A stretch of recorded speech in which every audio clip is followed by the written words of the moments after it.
I'm AP Townley, and this is Roleplay Culture.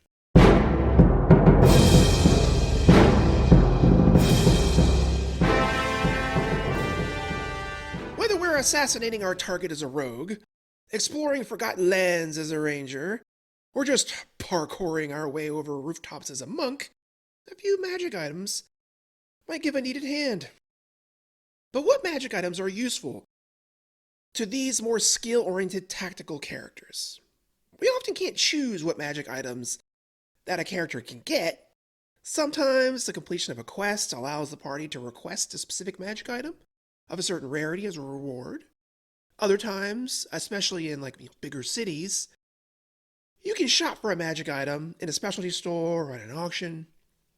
But most of the time, we're stuck with the random loot that the adventure provides. But if we could choose, what would work best for the monk, the ranger, and the rogue? Let's explore 5 magic items that the expert classes of D&D 5e want to have in their arsenal. Number 1, Bag of Holding.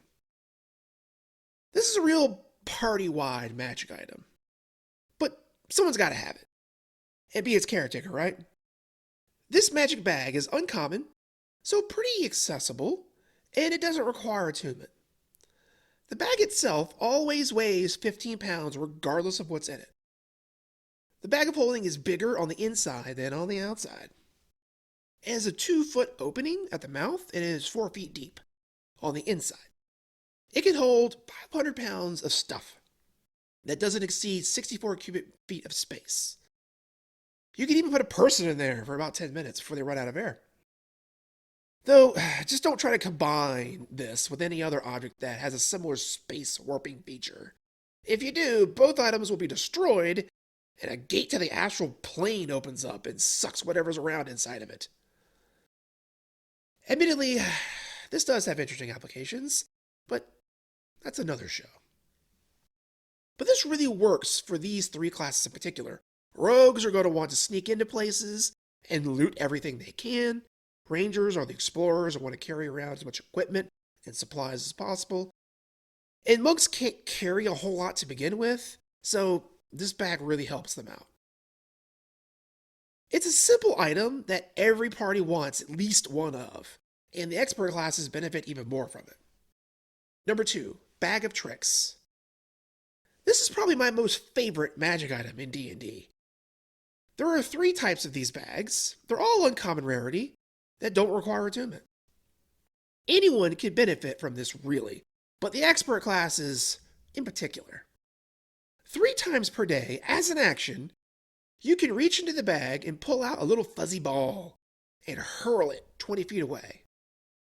The little ball turns into an animal that is under your control, and you can command with a bonus action to attack or some other action of your choice. This creature lasts until the next dawn, so all day, and it doesn't even require concentration or anything. Or until it's destroyed, of course. To determine the animal, we roll a d8 and consult a table based on which bag we have. For the gray bag, we can get a weasel, giant rat, badger, boar, panther, giant badger, dire wolf, or a giant elk. The rust bag gives a rat, an owl, mastiff, goat, giant boar, lion, and brown bear. And finally, the tan bag summons a jackal, ape, baboon, axebeak, that's a D&D specific animal, a black bear, a giant weasel, or a giant hyena, and a tiger. So there's nothing really ultra powerful that you can summon, but they're useful. Any more bodies on the board during a battle is always a good thing. For a rogue, having a creature that they can summon gives them something to help their sneak attacks go off without the help of the party. Rangers can use these creatures for scouting or for body blocking to keep enemies away so that they can use their ranged attacks without penalty. And the monk just needs all the help it can get. And it's just a lot of fun. Low-level magic items that's interesting and creative to use without breaking the game. Number 3, Weapon of Warning.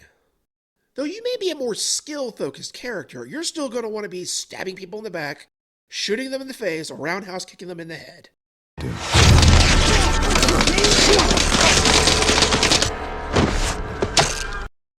So you're going to want a magic weapon. This magic weapon can come in just about any form, so it's not restricted to certain weapon types. It's of uncommon rarity, and it does require attunement. This weapon gives you advantage on initiative checks, which is pretty awesome for classes who all want to go first in the round to get their stunning strikes and sneak attacks out there or shut down enemies before they can act. And if that wasn't good enough, you and your allies can't be surprised, and the weapon will wake you up from any kind of non-magical sleep when the fighting starts. And it is still a magic weapon and will bypass the relevant resistances. This weapon can come in any form. Short sword version will be applicable to all three classes. But actually, a hand crossbow would be pretty cool too. And with the dedicated weapon feature added to the monk in Tasha's Cauldron for Everything, they can use that now as well. It'd be a good ranged option to the monk, and with something like the crossbow extra feat, rangers and rogues would love it. And if you did get a short sword version of this weapon, that's pretty cool too. You could dual wield this weapon of warning with any other magic light weapon that you come across and get the benefits of both. Number 4, Slippers of Spider Climbing. The one thing that all rogues, rangers, and monks want to do is get to hard to reach places.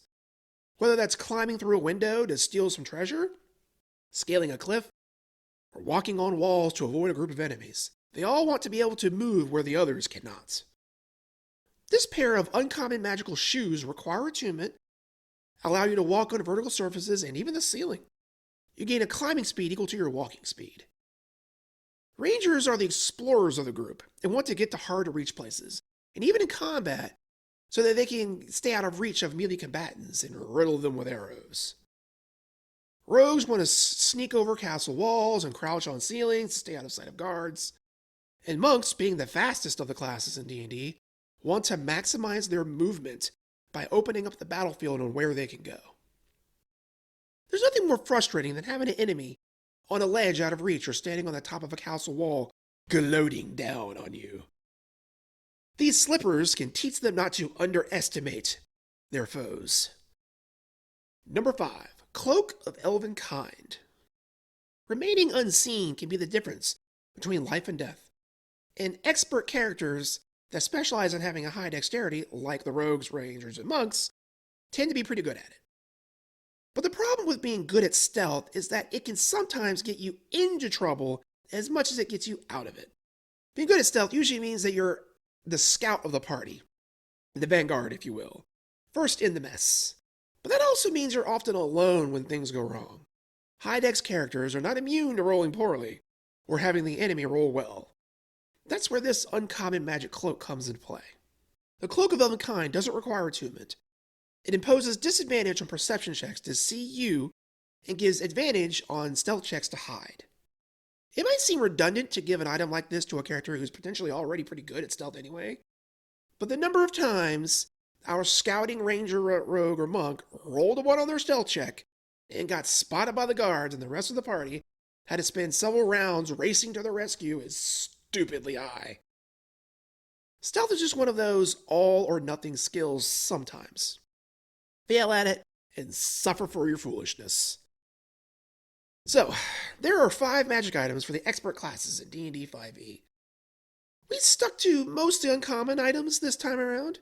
Maybe we'll do a future video where we look at the higher rarity magic items and their uses. But I like sticking to low-level magic items. Their low rarity rates them much higher in usefulness because of their more available nature. If you want more videos discussing magic items, then you're going to have to subscribe, ring the bell, smash that like button, leave your favorite magic items in the comments below, and I'll see you in the parlor.